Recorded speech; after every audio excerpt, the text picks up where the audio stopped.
앞장인 로마서 12장에서 바울은 성도들이 하나님과의 관계에서, 그리고 교회 안에서 성도들과의 관계에서, 또 사회적 관계에서 성도의 바람직한 자세가 무엇인지 우리들에게 알려줬습니다. 그리고 오늘 본문 로마서 13장의 앞부분인 1절부터 7절까지의 말씀에서는 국가의 권세자들에 대한 성도의 자세가 어떠해야 되는지, 그리고 이어서 8절부터 10절까지 말씀에서는 세상의 이웃들에게 우리 성도들이 어떻게 해야 하는지 말해주고 있습니다. 그리고 오늘 본문에 와서 바울은 종말의 시대를 사는 우리 성도들이 가져야 되는 자세가 무엇인지에 대해서 우리들에게 설명해 주고 있습니다. 오늘 이 시간에는 현재 종말의 시대를 사는 성도들이 가져야 하는 자세에 대해서 바울이 어떻게 우리들에게 알려주고 있는지 함께 이 시간 통해서 말씀을 나누도록 하겠습니다. 먼저 11절 말씀해 보면 바울은 너희가 이 시기를 알거니와 너희가 이 시기를 안다라고 했습니다. 여기서 시기란 단순히 시간 자체를 말하는 것이 아니라 아주 특별하고 의미 있는 시간을 가리키는 카이로스의 시간을 가리키는 것입니다. 따라서 11절에서 너희가 이 시기를 안다라고 한 이 말씀은 우리 성도들이 이 시대 속에서 하나님의 특별하고 하나님의 의미 있는 시간을 안다는 것입니다. 구약 시대를 보면 애굽에서 노예 생활에 허덕이고 있던 이스라엘 백성들에게 하나님의 구원의 때를 외친 사람이 있었는데 그 사람은 바로 모세입니다. 그리고 많은 사람들이 평화의 때를 외쳤을 때 홀로 유다의 멸망을, 그리고 포로 생활에 대해서 앞으로 포로 생활이 있을 것이다 라고 예고한 사람이 있었는데 그 사람이 바로 예레미야입니다. 성경은 이들을 바로 선지자라고 부릅니다. 하나님의 뜻을 알고 또 시대를 분별할 줄 아는 사람이 바로 선지자입니다. 그래서 선지자는 그 당시 누구도 예상하지 못한 그런 시대의 위협을 느끼기도 하고 또 누구도 알지 못하는 소망과 또 희망을 가질 수 있는 사람인 겁니다. 어떻게 이렇게 하나님께서는 각 시대를 위해서 선지자들을 세우신 겁니다. 아브라함, 모세, 이사야, 예레미야, 다니엘 같은 이런 사람들이 바로 하나님께서 그 각 시대에 세우신 하나님의 선지자들이었습니다. 그리고 지금도 하나님께서는 하나님의 마음을 이해하면서 때를 분별할 수 있는 사람들을 세우고 계신데 그들은 바로 우리들입니다. 우리 성도들입니다. 오늘 본문 11절 말씀과 같이 우리 성도들은 시기를 분별할 줄 아는 사람들입니다. 이렇게 우리는 하나님의 손에 움직여지고 있는 이 시대에, 이 세상의 흐름을 알고 있기 때문에 바로 우리들이 지금 이 시대에 하나님께서 세우신 선지자들이다라고 이렇게 말할 수 있는 겁니다. 그런데 만약 하나님이 세우신 선지자들, 바로 우리들이 그 선지자 역할을 감당하지 않는다면 어떻게 될까요? 니느웨를 위해서 세움을 받았지만 하나님을 거역하고 다시스로 도망을 갔던 선지자 요나를 생각해 보시기 바랍니다. 그는 바다에 던져지게 되었고 큰 물고기의 뱃속에 들어가게 돼서 그곳에서 회개를 했습니다. 그리고 그는 결국 니느웨에서 선지자의 사명을 감당했던 것을 우리가 보게 됩니다. 여러분, 우리도 이 시대에 선지자로서의 그런 역할을 감당하면서 살아야 하는데 우리가 이것을 원하지 않는다고 해서 하나님의 뜻을 저버리고 하나님을 피해서 요나와 같이 숨을 수는 없는 것입니다. 설사 우리가 이것을 피한다고 해도 방금 말씀드린 요나와 같이 우리는 언젠가 하나님의 때가 되면 회개를 하면서 다시 하나님께 나아올 수밖에 없는 사람들이라는 겁니다. 또 보면 11절에 보면 자다가 깰 때가 벌써 되었으니 라고 했습니다. 자다가 깰 때가 벌써 되었으니, 이것은 지금 현재 잠을 자고 있는 사람들이 깰 때가 되었다라는 뜻입니다. 즉 말세가 가까워지고 있는 이 시기는 바로 지금은 우리들이 지금 잘 때가 아니라 우리는 잠에서 깨어야 할 때다라고 말해주는 겁니다. 마태복음 25장에 나오는 10처녀의 비유의 말씀을 다 아실 겁니다. 여분의 기름을 준비했던 5처녀는 신랑이 올 때 신랑을 맞이할 수가 있었습니다. 반면에 기름을 충분하게 준비하지 못했던 5처녀는 기름이 떨어져서 등을 밝힐 수 없었기 때문에 신랑이 온다는 이 소식을 듣고 굉장히 당황하게 됐습니다. 그리고 그때 어떻게 해서든 급히 그 기름을 구하려고 했지만 이미 때는 늦어버렸던 것입니다. 성경은 이들을 가리켜서 미련한 자들이라고 표현합니다. 기름을 준비하지 못한 이 여인들을 향해서 미련한 자들이라고 말합니다. 그들은 신랑이 온다는 것을 분명히 알고 있었음에도 불구하고 기름을 준비하지 않은 채 그들은 잠에 든 상태에 있었던 겁니다. 이처럼 성경에서는 잠을 자고 있고 또 나태함 가운데 있는 이들을 향해서, 그런 사람들 향해서 미련하다라고 이렇게 분명하게 강하게 표현하고 있습니다. 여러분 현재 슬기로운 5 처녀와 같이 계신가요? 그런 상태로 있으신가요? 아니면 반대로 미련한 5 처녀의 모습으로 살고 계신가요? 만약 내가 지금 미련한 5 처녀와 같이 잠을 자고 있다면 더 늦기 전에 우리는 깨어나야 하는 겁니다. 그리스도인들에게 있어서 중요한 것은 자신이 현재 살고 있는 지금 이 시대가 어떤 시대인가, 어떤 세대인가를 알고 사는 것입니다. 지금이 낮인지, 지금이 밤인지, 또 지금이 아침인지, 저녁인지, 봄인지, 여름인지, 우리의 그 시대가 어떤 시대인지를 구분할 수 있어야 한다는 겁니다. 마태복음 16장 2절과 3절에 보면 예수님께서 이런 말씀하셨습니다. 현대인의 성경으로 제가 읽어드리겠습니다. 너희가 저녁에 하늘이 붉으면 날씨가 좋겠다고 말하고 아침에 하늘이 붉고 흐리면 날씨가 좋지 않겠다고 말한다. 이렇게 날씨는 분별할 줄 아면서 시대의 징조는 왜 분별하지 못하느냐. 그렇죠.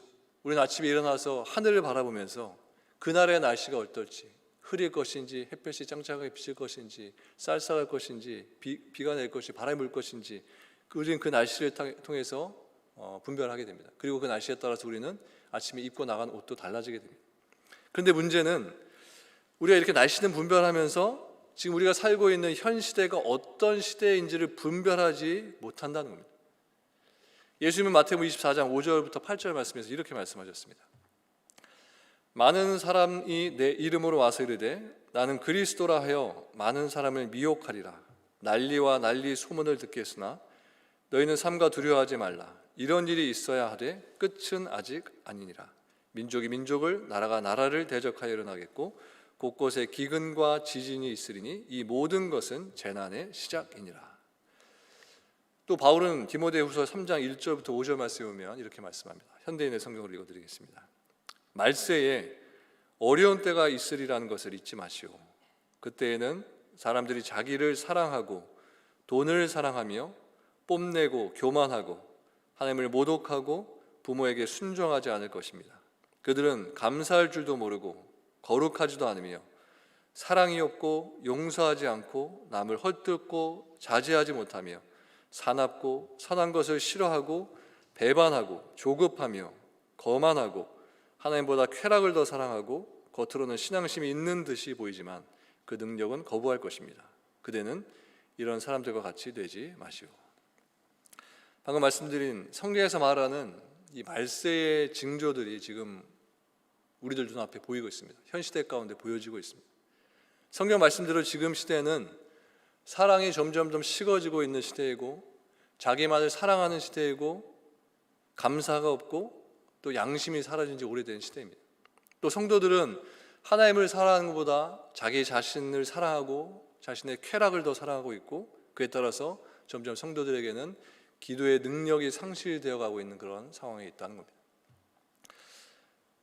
여러분, 주님은 노아의 때처럼 임한다라고 하셨습니다. 주님의 재림이 노아의 때처럼 있게 된다는 말씀입니다. 노아 시대가 어떤 상황이 있는지 한번 생각해 보시기 바랍니다.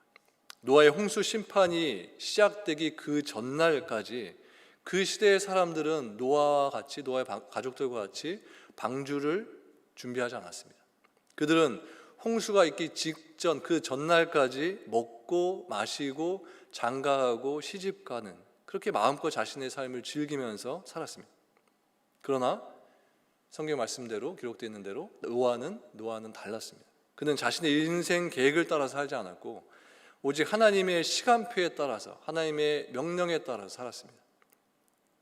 그런데 노아는 나이가 있어서 그렇다고 하더라도 노아의 아들들과 노아의 며느리들은 젊은 사람들이었습니다. 젊음에 열정이 있는 사람들이었습니다. 그렇기 때문에 그들은 노아보다 그 상황을 인내하기가 더 어려웠을 것이라 생각됩니다.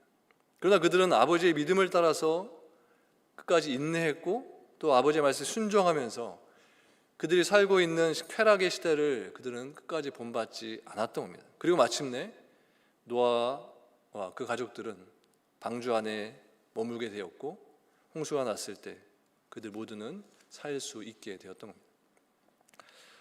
여러분, 로마서 12장 2절 말씀에 보면 이렇게 말씀합니다.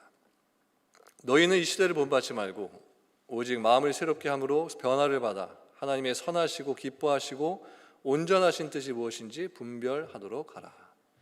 여기서 이 세대를 본받지 말라라는 말씀은 세상의 방식, 세상의 방법을 흉내내서 따르지 말라라는 의미의 말씀입니다.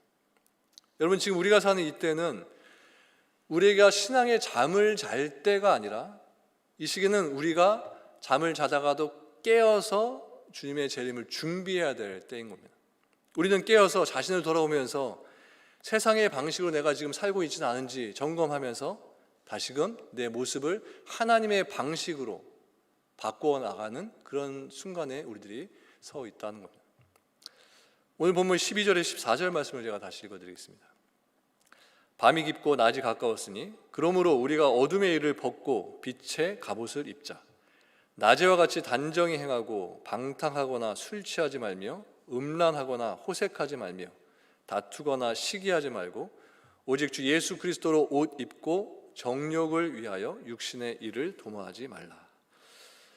먼저 13절에서는 우리가 어떤 옷을 벗어버려야 되는지, 어떤 옷을 벗어야 하는지에 대해서 우리들이 알려주고 있습니다. 여기서 바울은 방탕의 옷을 벗어야 한다고 했습니다. 술 취함의 옷, 음란의 옷, 다툼, 그리고 시기의 옷을 벗어라, 이렇게 말해주고 있는 겁니다. 방금 읽어드렸던 본문 12절에서 오늘 본문 12절에 14절까지의 말씀에서 제가 두 개의 단어만 이 본문에서 남긴다고 하면 이 단어를 남길 수 있을 것 같습니다.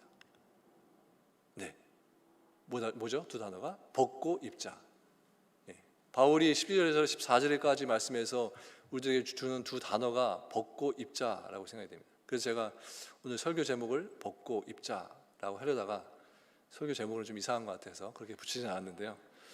바울이 오늘 보면서 우리들에게 굉장히 중요하게 주고 있는 두 개의 동사인 것 같습니다. 벗고 입자. 바울은 원래 입었던 옷을 그대로 입은 상태에서 새 옷을 입어라, 그래도 된다라고 하지 않았고, 있던 옷을 먼저 벗어라, 입고 있던 옷을 먼저 벗어야 된다, 이렇게 말하고 있는 겁니다. 새 옷을 입으려면 먼저 입고 있던 더러운 옷을 벗어야 되는데 우리는 입고 있던 옷 위에, 그것을 벗지 않고 옷 그 위에 새 옷을 입는 겁니다. 현재 한번 여러분들의 모습, 신앙생활의 지금까지 과정을 한번 생각해 보시기 바랍니다.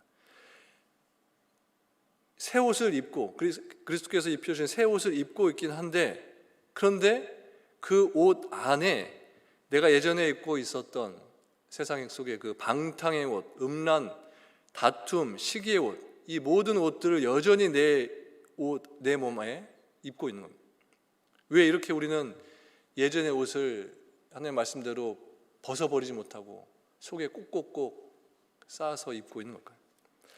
하나님이 입혀주신 새 옷을 입고 있으면서도 하나님 믿기 전에 내가 세상에서 붙들고 있던 것들을 지금까지도 우리가 지금까지도 포기하지 못한 겁니다. 이런 것들 우리 안에 얼마나 많이 담겨져 있는지 모릅니다. 과거에 내가 가지고 있었던 세상의 생각들, 어둠의 생각들, 말들, 행동들, 그런 옷들을 내가 벗지 못하고, 또 과거에 내가 가지고 있었던 성격, 이것도까지도 우리가 버리지 못한 상태로 그 위에 하나님 입혀주신 새 옷을 입고 있는 겁니다. 하나님의 방법은 그 모든 것들을 벗고 새 옷을 입는 그 방법인데, 우리는 그 방법을, 내 방법을 취해서 그 모든 세상의 것들을 그대로 입은 상태에서 새 옷을 입고 있다는 겁니다. 그렇게 과거에 내 성격과 내 행동, 그 모든 더러운 옷들 여전히 입고 우리는 신앙생활을 하고 있다는 겁니다. 슈퍼맨이 옷 안에 슈퍼맨 옷을 입고 있죠. 그러다가 누군가가 도움이 필요할 때 겉옷을 집어 던지고 슈퍼맨 옷으로 날아가는 겁니다. 그것처럼 자신도 과거의 옷을 버리지 않고 그것을 꼭꼭 속에 입고 있으면 이것이 언젠가 나에게 도움이 될 때가 있을 것이다, 이렇게 착각을 하면서 우리들이 그 옷을 버리지 못하고 내 안에 계속 입고 있는지 모르겠습니다. 이렇게 우리 모두는 하나님께서 입혀주신 깨끗한 새 옷을 입고 있지만 그 안에 더러운 것을 껴입고 있기 때문에 나에게서 그리스도의 향기가 나지 않고 나에게서 악취가 나는 겁니다. 그리고 내가 그리스도의 옷을 입고 있음에도 불구하고 나에게서 그리스도의 모습이 보이지가 않고 계속해서 믿기 전이나 믿기 후나 어둠의 모습들만 나에게서 세상 사람들에게 비춰지고 있게 되는 겁니다. 우리가 예수님을 믿고 하나님의 자녀가 되었다는 이 말은 먼저 우리가 세상에 살면서 입고 있던 더러운 옷을 모두 벗어버리고 벌거숭이가 되었던 순간이 있었다라는 것을 말해주는 겁니다. 그리고 우리는 이런 고백을 하게 되는 겁니다. 하나님, 저는 너무너무 더러웠습니다. 저는 음탕했고 질투했고 다투기도 했고 그렇게 방탕한 삶을 살아왔습니다. 지금 이 순간 벌거벗은 몸으로 주님 앞에 섰습니다. 주님, 저를 받아주십시오. 이렇게 여러분이 과거의 옷을 벗고 알몸으로 벌거벗은 몸으로 주님 앞에 설 때 하나님께서 여러분들에게 새 옷을 입혀주시는 겁니다. 여러분, 바울이 12절에서 말하는 성도들이 입어야 할 빛의 갑옷이란 무엇을 의미하는 걸까요? 우리는 주님이 원하시는 옷으로 갈아입지 않으면 주님을 기쁘시게 할 수 없기 때문에 우리 모두는 예수 그리스도의 옷, 그 새 옷을 입어야 하는 겁니다. 그럴 때 성경은 이 옷을 가리켜서, 그런데 이 성경은 이 옷을 가리켜서 갑옷이다라는 이 표현을 쓰고 있습니다. 그래서 오늘 설교 제목을 제가 빛의 갑옷을 입자라고 했는데요, 그 옷은 바로 갑옷이다라고 말해주고 있습니다. 갑옷은 잘 알듯이 전쟁터에서 입는 옷이 갑옷입니다. 그런데 갑옷은 단지 멋있어 보이기 위해서 입는 옷이 아니라 적이 화살을 쏘고 또 칼로 공격해 올 때를 대비해서 입는 옷이 갑옷입니다. 그렇게 갑옷을 입고 있으면 화살이 날아오고 칼이 자신을 찌르려고 할 때 그것으로부터 자신을 보호해 줄 수 있게 되는 겁니다. 여러분, 우리가 사는 이 세상은 전쟁터와 같습니다. 우리는 지금 사탄과 전쟁 속에 있는 겁니다. 우리는 사탄과 전투 속에 있는 겁니다. 그런데 사탄이 우리에게 화살을 쏠 때 우리가 이 갑옷을 입고 있으면, 빛의 갑옷을 입고 있으면 사탄이 아무리 우리들에게 화살을 쏘아대도 그 화살이 우리를 맞출 수 없고 우리를 쓰러뜨릴 수 없고 우리를 죽일 수 없는 겁니다.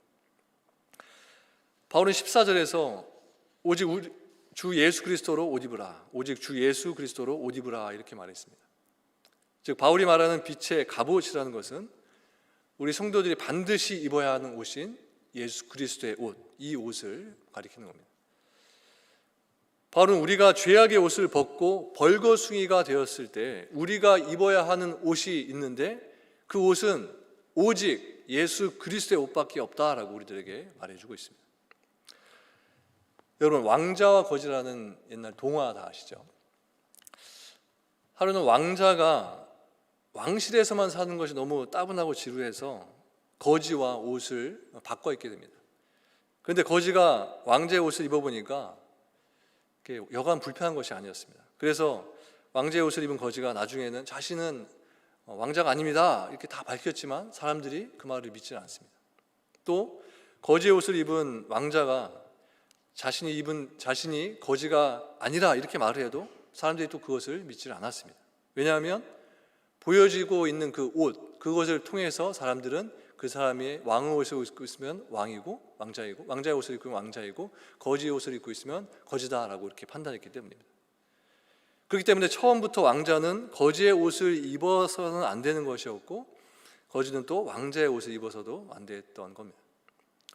이 왕자의 거지라는 이 동화가 우리 성도들에게 교훈하는 바가 있다라고 여겨집니다.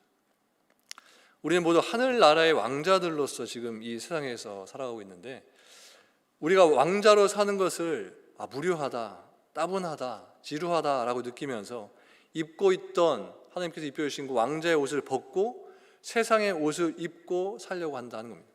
하나님이 우리에게 왕자의 옷을 입혀주셨으면 그 옷을 입고 살면서 우리들이 계속 왕자로서 하나님의 왕 대신 하나님의 영광을 드러내는 삶을 계속해서 살아나가야 되는데, 왕자의 옷을 입고 있으면서 다른 옷을 입고 싶어하고, 또 왕자로서 내가 해보지 못한 것들을 궁금해서 해보고 싶은 그런 마음이 있기 때문에 입고 있던 그 왕자의 옷을 벗어버리고 하나님 보실 때는 참 거지 같은 옷을 들쳐 입고서 살고 있는 겁니다. 지금 현재 우리들의 모습이 거지의 옷을 입고 있는 그런 모습일 수 있다는 겁니다.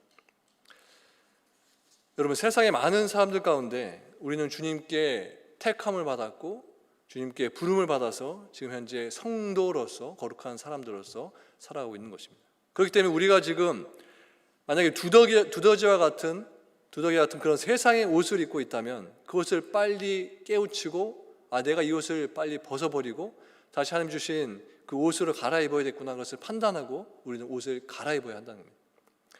노동자들은 일하는 시간이 다가오게 되면 일하는 그 작업복으로 옷을 갈아입게 됩니다. 또 결혼식 날에 신부는 다른 편한 옷을 입고 있다가 예시 시간이 다가오게 되면 준비된 하얀 드레스로 옷을 갈아입게 됩니다. 마찬가지로 우리 성도들은 이제 주님 앞에 서야 될 시간이 점점점 다가오고 있기 때문에 입고 있던 세상의 그 더러운 옷들을 모두 벗어버리고 주님을 맞이할 때 입어야 하는 그 의의 옷, 새로운 이 옷으로 우리들이 갈아입고 그날을 준비해야 한다는 겁니다. 한 번 죽는 것은 사람에게 정하신 것이요, 그 후에는 심판이 있게 된다는 것이 성경의 가르침이고 성경의 경고입니다.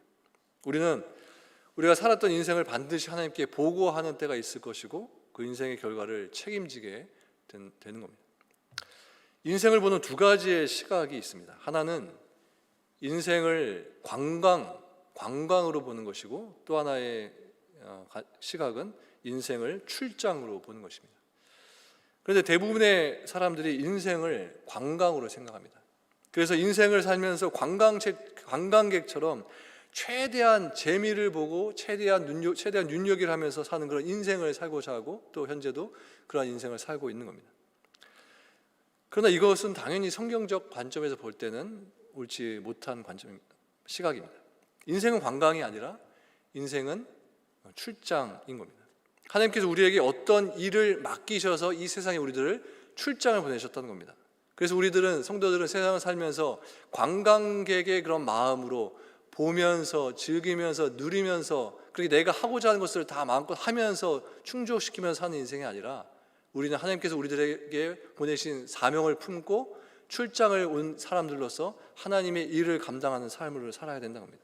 그리고 인생을 다 산 이후에는 하나님 앞에서 반드시 우리가 산 인생에 대한 평가를 받게 되는 날이 있게 될 겁니다. 여러분, 바울이 14절에서 말하는 그리스도로 옷 입는다라는 것은 무엇을 의미하는 것일까요? 이 말씀이 의미하는 것은 너희가 그리스도의 옷을 입고 그리스도와 함께 동행하는 삶을 살아야 한다는 것입니다. 옷이라는 것은 우리들의 부끄러움을 가려주는 그런 기능이 있습니다. 아담이 선악과를 먹고 난 후에 그들은 자신이 벗었다는 것을 그제서야 알게 됐습니다. 즉, 그제서야 예전에 느끼지 못했던 수치라는 것을 그들이 알게 됐다는 겁니다. 그래서 그들은 수치를 가리기 위해서 자신의 손으로 직접 치마를 만들어서 입게 됩니다. 그러나 하나님은 인간의 노력으로 수치를 가리는 것을 용납하지 않으셨고, 하나님께서는 아담과 하와를 위해서 손수 가죽옷을 입혀 주셨습니다. 단지 몸을 가리기 위해서라면 가죽옷이든 또 아담과 하와가 직접 만든 무화과 잎으로 만든 치마든 별 차이가 없습니다. 가리기만 하면 되는 겁니다.